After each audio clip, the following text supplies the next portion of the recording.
So I see conflict as a turning point, not as something to be discouraged about. And this is session 8. There's so many of my co-parents that come in and they keep doing that conflict that they had in their marriage in their co-parenting. And we really need to figure it out. And usually what it is, if I was going to identify it, it's the triggering that each parent has or each person has towards the other person, that they always felt like this, put upon, had to do everything, um, blocked out, the other person withdrew, the other person got angry at them. And I see that reoccurring pattern. And the only way it changes is if both people work on it. Otherwise, you might have done all your work and you approach the other person with your new way of doing something, and they are still triggered by you.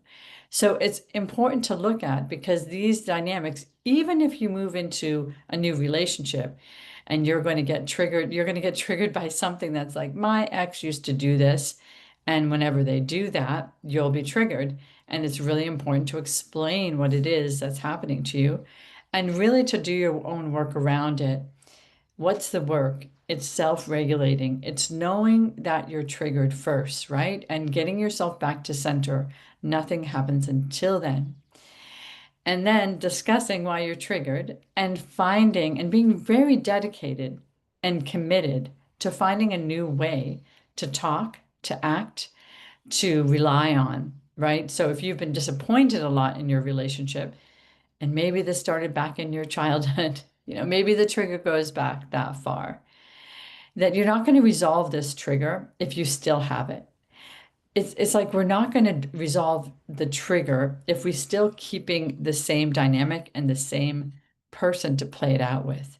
So take a real serious look at yourself right now and see if you can identify the parts of yourself that still need to work on being triggered or falling into a pattern, and see if you can talk about it more and more. Now, you might have a co-parent that does not want to do any more work around their relationship with you, because they have their own thing going on, and maybe you do too.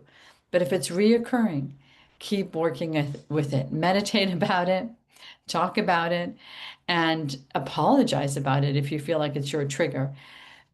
Try to say, like, I feel this way, and this is how I act when I am feeling this way, instead of, um, I really want you to work on this dynamic with me, and this is the part you do.